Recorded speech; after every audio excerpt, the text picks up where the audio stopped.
Julián Alvarez. Les amis, on remet les couverts pour une nouvelle vidéo sur le mercato du FC Barcelone. Mercato assez bouillant. Alvarez a dit les termes, il souhaite rejoindre le FC Barcelone. Le joueur a été clair sur son intention, il a envie de réaliser son rêve. À un moment donné, il est super important que le club puisse l'écouter. S'il y a un club qui est prêt à payer un montant plutôt acceptable, à un moment donné, il ne faut pas mettre des bâtons dans les roues, il faut faciliter les choses. S'il y a bien une chose que j'ai énormément appréciée chez Pep Guardiola, c'est qu'à chaque fois qu'il a été dans un club, si un joueur exprime son besoin, son envie ou son désir de bouger, jamais il met un frein en fait. Au contraire, il facilite les choses pour te laisser partir où tu souhaites. À un moment donné, l'Atlético Madrid doit faire preuve de maturité, comprendre qu'ils ont un joueur qui a envie de bouger, qui a donné ce qu'il pouvait pour le club et qui a envie de passer au step au-dessus. À un moment donné, faciliter les choses, récupérer de l'argent et partir sur le mercato. L'Atlético, ils l'ont dit eux-mêmes, ils ne souhaitent pas de feuilleton interminable dans cette affaire. Ils l'ont dit bien avant la Coupe du Monde. Et si ton joueur exprime le besoin de partir, tu as un club où il veut partir et ce club-là t'a approché pour te faire une proposition. Ok, au début, tu as estimé que la proposition était insuffisante. Ok, mais si le joueur exprime une telle opinion et que le même club revient à la charge, à un moment donné, tu dois faciliter les choses. Si le Barça revient avec une nouvelle offre, une offre améliorée pour recruter Alvarez, à un moment donné, l'Atlético doit accepter les choses. C'est factuel, les amis, c'est factuel. On est dans le football. Un contrat n'est pas censé être une prison. Oui, le club doit veiller à ses intérêts. Mais si ton joueur exprime le besoin de partir et que tu as un club qui est prêt à payer un montant acceptable pour ce départ-là, facilite les choses et recrute un autre joueur. Les amis, dans cette vidéo, nous allons parler du mercato du FC Barcelone et nous allons nous focaliser sur l'attaque. Mais bien avant, j'ai envie d'insister sur un point. J'ai réalisé une vidéo récemment sur Stan et j'ai organisé un jeu concours sous cette vidéo-là pour permettre aux participants de gagner un maillot. J'ai effectué le tirage au sort récemment et la gagnante s'appelle Alexia. Alexia, si tu regardes cette vidéo, n'hésite pas à me contacter directement à travers mon email que tu vas retrouver dans la description de la chaîne YouTube. Question qu'on puisse s'organiser pour que tu puisses gagner ton maillot. Voici le pseudo d'Alexia, n'hésitez pas à l'identifier ou pour ceux qui la connaissent à lui passer l'information qu'elle puisse me contacter pour récupérer son maillot. Vamonos. Les amis, dans cette vidéo, nous allons parler du mercato du FC Barcelone et j'ai envie qu'on commence par le poste de neuf. Évidemment, je vous ai parlé de Julián Alvarez tout à l'heure. Suite au départ de Robert Lewandowski, le FC Barcelone a besoin de recruter un neuf. Et de mon point de vue, l'un des neufs le plus potable sur le marché aujourd'hui, c'est évidemment Alvarez. Il est bon en pressing, il est bon en coup franc, il est bon en finition, il est bon en intelligence de jeu. Il a permis à l'Argentine de remporter la Coupe du Monde, c'est un finisseur hors pair. Bref, ce joueur-là, il coche toutes les cases pour fitter avec le FC Barcelone, pour fitter avec le système de jeu d'Hansi et pour fitter avec le vestiaire du FC Barcelone et être en symbiose avec cette équipe-là. Franchement, s'il y a un neuf qu'il faut au FC Barcelone pendant cette saison-là, c'est Julián Alvarez pour passer le step suivant. Donc, j'espère que le deal va se faire. On va suivre ce mouvement-là de près. Je ne suis pas encore dans l'optique, les amis, de vous proposer à d'autres joueurs. Des joueurs, je peux en proposer au cas où le deal Alvarez ne marche pas. Mais j'ai pas envie que le Barça ait un plan B sur cette affaire-là. J'ai envie qu'on ait un plan A. Le plan A, c'est Alvarez. A comme Alvarez. Et j'ai envie qu'il marche. Donc, vamonos, les amis. Je pense que le Barça va faire le maximum. Le Barça va mettre toutes les chances de son côté pour que ce deal se fasse. Et après, on verra. Franchement, s'il est censé se faire, il se fera. Et s'il ne se fait pas, bah, j'ai peut-être une proposition un peu controversée à ce moment. Mais je pense que ça serait la meilleure option si le Barça ne veut pas faire d'erreur. Alors là, ça va se jouer aussi sur pas mal de considérations. Notamment les possibilités d'un point de vue mercato et le fait que le Barça va devoir à un moment donné quitter de nouveau le Camp Nou pour la poursuite des travaux. Donc, on va voir ce que tout cela va donner. Plan A comme Alvarez, les amis. Et si vraiment ça ne se fait pas, il y aura d'autres vidéos pour proposer des alternatives. Pas forcément en termes de joueurs, mais en termes de stratégie pour le FC Barcelone. Au poste d'ailier gauche, les amis. Au poste d'ailier gauche, évidemment, avec le recrutement de Anthony Gordon pour 80 millions, je pense que le FC Barcelone a de quoi faire à ce poste-là. Mais là où ça devient intéressant, les amis, c'est pourquoi on a recruté ce joueur-là. Pour ceux qui ne regardent pas la Première Ligue, le réflexe naturel, c'est d'aller sur Internet, taper Anthony Gordon, voir en fait ses stats la saison dernière et se dire ouais, c'est un crack, le Barça a bien fait de le recruter. Mais il faut faire attention, les amis. Il faut faire très attention. Pourquoi?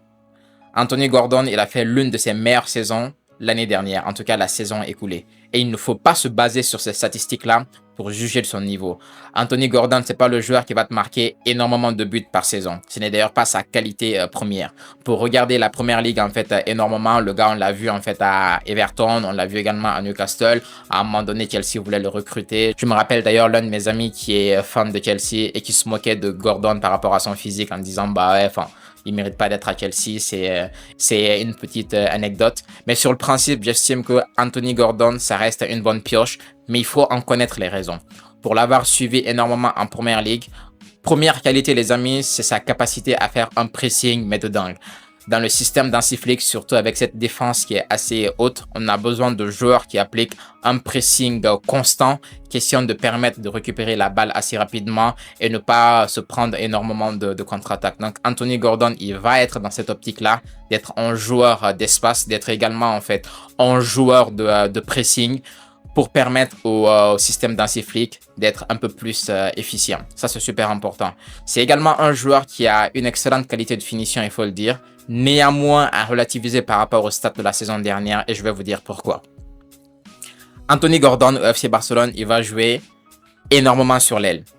Et en fait, la saison dernière, notamment pour plusieurs raisons, on sait que voilà, Isaac a quitté le club, mais pour d'autres raisons, Anthony Gordon, il a énormément joué dans l'axe. Et ça influe sur les stats. Un fan du Barça qui vient, qui regarde les stats et qui se dit, bah c'est un crack. Oui, c'est un crack.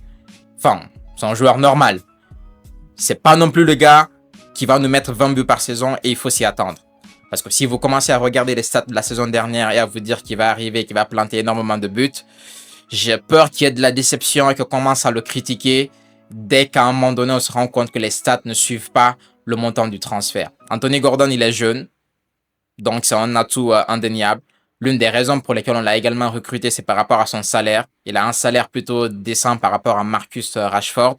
C'est également un monstre de pressing et il a une finition correcte. Je pense que la combinaison de ces critères-là, ça reste une raison assez suffisante pour convaincre Hansi Flick de le recruter pour son système de jeu. Donc les amis, qu'est-ce que Anthony Gordon va apporter au FC Barcelone? Il va nous apporter son explosivité, il va nous apporter de la puissance physique dans le jeu, il va également en fait nous apporter son repli défensif. On est sur un joueur en fait qui va énormément nous aider défensivement, énormément nous aider par son explosivité dans le jeu, énormément nous aider par l'impact physique qu'il peut également mettre dans le jeu, énormément nous aider sur le pressing et aussi énormément nous aider sur la finition. Ça fait déjà suffisamment de qualité assez intéressante pour que le FC Barcelone puisse considérer que mettre 80 millions sur ce joueur-là, ce n'est pas du gâchis, au contraire, c'est un investissement sur la durée. Son âge étant l'un des critères à prendre en considération dans le prix de ce transfert-là.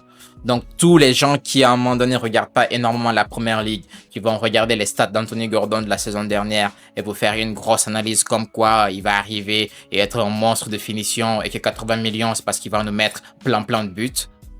Ah, les amis, je pense que vous avez compris. Anthony Gordon, il va nous apporter autre chose. L'inflation fait que on se retrouve à payer une telle somme pour lui. J'ai d'ailleurs échangé pas mal avec différents amis sur le marché en ce moment en termes d'ailier et en termes de neuf. On se retrouve avec des prix de 100 millions et plus pour des joueurs comme Diomandé. Je vais en parler certainement dans d'autres vidéos. Donc ouais, 80 millions pour Anthony Gordon, pour moi, ça reste un deal cohérent, un deal acceptable. Et quand on sait ce qu'il va apporter au FC Barcelone, donc ça sera cool. Et c'est d'ailleurs pourquoi je veux qu'on recrute Julián Alvarez, les amis. Parce que imaginez un système dans lequel nous avons Alvarez, nous avons Gordon, nous avons Yamal et nous avons Fermin, le monstre de pressing. Je suis hype, les amis, je suis hype. Je pense que je vais faire une pause dans la vidéo en ce moment. Les émotions, les amis, c'est incroyable. Quand je vois ce Barça avec Alvarez, avec Gordon, avec Yamal et avec Fermin, oh là là, les amis, c'est incroyable. C'est incroyable la sensation qu'on peut avoir. Ok les amis, ici nous avons Anthony Gordon à gauche. Une question se pose évidemment, qu'est-ce qu'on fait de Rashford? Qu'est-ce qu'on fait de Rafinha? Que dans toute l'équipe en fait autour. Concernant le cas Rashford, évidemment on sait pourquoi le Barça ne l'a pas gardé, c'est en raison de considérations salariales. Mais selon les dernières indiscrétions, le joueur pousserait toujours pour rejoindre le Barça. Il est prêt même à attendre la fin du mercato si le deal peut se faire. Je pense pour ma part que Rashford se sent énormément bien au FC Barcelone et que cet environnement-là lui permet de changer d'air. le soleil, les plages, le Barça, le vestiaire, Mescoun Club. Enfin, il y a plein d'aspects qui jouent qui entrent en ligne de considération et sa saison a plutôt été correcte du côté du Barça. Donc, à mon avis, Rashford, il pousserait un peu plus pour un autre prêt. Et il serait prêt à attendre que les choses se fassent. Mais bon, le mercato est long, les amis, les opportunités sont rares. Donc, intéressant de suivre comment les choses vont pouvoir évoluer pour lui. Maintenant, après avoir évoqué le cas Rashford, pourquoi c'est intéressant ce qu'on dit sur Rashford? Parce que d'après les dernières indiscrétions, les amis, Rafinha pourrait bouger. Il est pas mal sollicité du côté de l'Arabie Saoudite. On parle d'une offre de 5 millions d'Al Hilal. Est-ce que les choses vont se faire ou non? Ça reste à réfléchir. Maintenant, il y a tellement de rumeurs sur ce dossier-là, les amis, qu'il faut prendre tout cela avec des pincettes. On parle d'Al Hilal qui sera intéressé pour 5 millions, ok. On parle également des difficultés financières en raison de sa famille qui, entre parenthèses, dilapide ses biens. Plein de rumeurs, les amis. Enfin, pour ma part, je suis assez dubitatif par rapport à tout ça. Mais bon, le mercato est long, donc on aura l'occasion d'en savoir un peu plus sur tout ça. Néanmoins, pour ma part, Rafinha, le R, ça reste l'un des meilleurs joueurs du FC Barcelone aujourd'hui. C'est le capitaine, c'est un monstre de finition. Et voilà, ça fait une saison pas si longtemps digne d'un ballon d'or. Donc c'est juste incroyable le niveau qu'il a ce joueur-là. Maintenant, quand on prend en ligne de considération les blessures, le fait qu'il tente davantage vers la fin que vers son prime, on se dit peut-être qu'on n'aura pas meilleure occasion d'en tirer le maximum de pognon. Donc, ça se défend si on décide de le vendre maintenant. Dans tous les cas, de mon côté, tout ce qui est dans l'intérêt du FC Barcelone est dans mon intérêt. Donc, si vendre Rafinha nous permet de recruter Julian Alvarez, on a déjà Gordon à gauche. Why not, les amis? Why not? Du coup, les amis, telles que les choses se présentent, on aurait Gordon à gauche et potentiellement Rashford si les choses se font. Dans l'axe, évidemment, on se retrouverait avec Julian Alvarez, avec évidemment Ferran Torres en doublure. Et à droite, le joueur indiscutable, ça reste évidemment Lamine Yamal. Le joueur indiscutable. Maintenant, là où les choses deviennent intéressantes, les amis, c'est concernant sa doublure. On nous parle du jeune crack espagnol Jan Virgili de 19 ans, pour être sa doublure à 7 millions d'euros à bas coût. Donc, je trouve que ça reste une option intéressante avec Yamal en joueur principal et Yann en tant que doublure. Pourquoi cela est envisagé pour Yann? Parce que Rooney n'est pas content au FC Barcelone. D'ailleurs, son faible temps de jeu lui a fait manquer la Coupe du Monde. Et il faut noter qu'il a joué autour de 800-900 minutes au Barça. Et c'est trop peu pour un joueur, pour un profil de son type. Donc, le joueur a envie de bouger, il a envie de changer d'air. Mais le Barça privilégie l'option d'un prêt. Un prêt à Porto ou l'AS Monaco d'un an. Question de permettre au joueur de gagner en temps de jeu et peut-être gagner un peu plus de place à son retour au Barça. Dites-moi les amis ce que vous pensez de cela. Est-ce que vous trouvez qu'il faudrait plutôt le vendre pour en tirer le maximum de pognon ou au contraire accepter l'option d'un prêt? Ou en tout cas prioriser cette option-là, de lui proposer et lui assurer le fait qu'il puisse avoir un peu plus de temps de jeu au Barça. Les amis, on arrive au terme de cette vidéo sur le mercato du Barça. Je me suis focalisé sur l'attaque. Je ferai d'autres vidéos aussi bien sur le milieu que sur la défense. J'ai aussi prévu des vidéos mercato sur d'autres clubs, notamment des clubs de Première Ligue. Voilà, ça reste mon championnat de cœur, donc évidemment j'en parlais. Pourquoi pas sur le PSG, où il y a mon poulain Désiré Doué, pourquoi pas. En tout cas, les amis, si cette vidéo vous a plu, n'hésitez pas à vous abonner, à mettre un like, à laisser votre avis en commentaire sur le mercato du Barça. D'autres vidéos vont suivre pendant l'été. Pour moi, il était important de faire ces vidéos-là parce que voilà, on est actuellement en pleine Coupe du Monde. Presque toutes les vidéos sont sur la Coupe du Monde. Le football de club doit également manquer à pas mal de personnes. Donc, vous inquiétez pas, je suis là pour vous, les amis. Donc, on va parler énormément des clubs pendant cette période de mercato. On entend les rumeurs du côté de Liverpool, côté Manchester United, Chelsea, voilà, on est en pleine révolution avec l'arrivée de Xabi Alonso. Les Spurs de Tottenham qui sont en mode revanchard.